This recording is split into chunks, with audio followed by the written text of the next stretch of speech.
Specially for bachelors. ஈஸியாக chicken செய்யணுமா? Let's see with just 5 ingredients. க்ளீனாக கழுவி வச்ச கறி, அப்புறமா வெங்காயம், இஞ்சி பூண்டு பேஸ்ட், சின்னதாக அறுத்து வச்ச தக்காளி, கருவேப்பிலை தழை, கொத்தமல்லி தழை. இதை வச்சுட்டு கொஞ்சம் பாண்டியில் உங்களுக்கு தேவையான உள்ள எண்ணெய் போட்டுக்கோங்க. இதுக்கு ரொம்ப எண்ணெய் போடணுன்ற ஆப்வியஸ் எல்லாம் இல்லை. அப்புறமா மஸ்டர்ட் ஆயில், வீட்டில் கொஞ்சம் ஹெல்த் கான்ஷியஸ், அவ்வளோதான். இது குட் ஃபார் கார்டியாக் ஹெல்த். அப்புறமா தேங்காய் எண்ணெய், 0 கொலஸ்ட்ரால். நிறைய பேருக்கு அது பிடிக்காது. ஸோ நல்லா அறுத்து வச்ச வெங்காயம் போட்டுக்கோங்க. வெங்காயம் கொஞ்சம் நல்லா கோல்டு ஃப்ரை ஆகிற மட்டும் ஃப்ரை பண்ணுங்கள். அப்போ தான் அது வந்து கொஞ்சம் டேஸ்ட் கொடுக்கும்.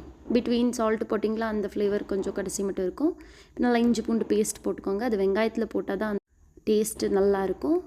அது வணங்கியானொட்டி கருப்பில் தலை போடுங்க. இது சிக்கனுக்கு எக்ஸ்ட்ரா ஃப்ளேவர் கொடுக்கும். சிக்கன் போடுறோம்ல, அதை கவுச்சி வாடை அடிக்கூடாதுன்னா மஞ்சள் பொடி போட்டே ஆகணும். இது எங்கள் அம்மா சொல்லி தந்தது. இப்போது சிக்கனுக்கு கொஞ்சம் தக்காளி நறுக்கி வச்சது ஆட்டி இப்படி கொஞ்சம் அது பேஸ்ட் ஆன உடனே சிக்கன் போட்டு நல்லா மிக்ஸ் பண்ணுங்கள். இதுக்கு தண்ணி ஊற்றணுன்ற ஆப்வியஸ் இல்லை. Don't worry, தீயவே தீயாது. கொஞ்சம் மீடியமாக ஃப்ளேமில் வச்சுட்டு நல்லா ஃப்ரை பண்ணி அனுட்டி. இப்போ நான் வந்து கிங்ஸ் பெப்பர் ஃப்ரை மசாலா போடுறேன். 10 ரூபா தாங்க. நம்மளுக்கெல்லாம் இதெல்லாம் ஈஸி பேச்சுலர்ஸ்க்கு. Come on guys. ஸோ போட்டுட்டு நல்லா பெப்பரே தேவையில்லை, எக்ஸ்ட்ராலாம் செலவு பண்ணுற தேவையில்லை.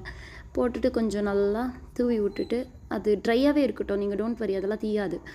நல்லா பெரட்டி விடுங்க. அதுக்கப்புறம் கொஞ்சம் அதே தண்ணி விட்டுரும். உங்களுக்கு கொஞ்சம் கன்சிஸ்டன்சி நல்லா கிரேவியாக வேணும் இன்னும் கொஞ்சம் அப்படின்னா தண்ணி ஊற்றிக்கலாம். அப்போ கொஞ்சம் சால்ட்டு மசாலா கொஞ்சம் எக்ஸ்ட்ரா ஆட் பண்ண மாதிரி இருக்கும்.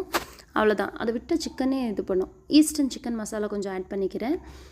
அது போட்டாக்க உங்களுக்கு திக் கன்சிஸ்டன்சி வரும். ஸோ அதனால் கொஞ்சம் eastern chicken masala it actually gives good taste. பாருங்கள். அதுக்கப்புறம் இது கொஞ்சம் நாள் கொஞ்சம் இது வெந்த மாதிரி ஆனொட்டி கொஞ்சம் கொத்தமல்லி தலையை தூவி விட்டுட்டோமா, ஃபைனலாக நம்ம சிக்கன் கிரேவி ரெடி ஆகிடும். Specially for bachelors. நம்மளால் எங்கே நிறைய சாமானே வாங்க முடியாது. 5 ரூபா தக்காளி, 10 ரூபாய்க்கு வெங்காயம், இப்படி தான் வாங்கி சமைக்க முடியும். ஸோ இது வந்து கொஞ்சம் ஈஸியாக இருக்கும் சமைக்கிறதுக்கு. பாருங்கள், நீங்களும் ட்ரை பண்ணுங்கள் வீட்டில். சப்பாத்திக்கெல்லாம் செம்மையாக இருக்கும். டேஸ்ட் பண்ணி சொல்லுங்கள். பாய்.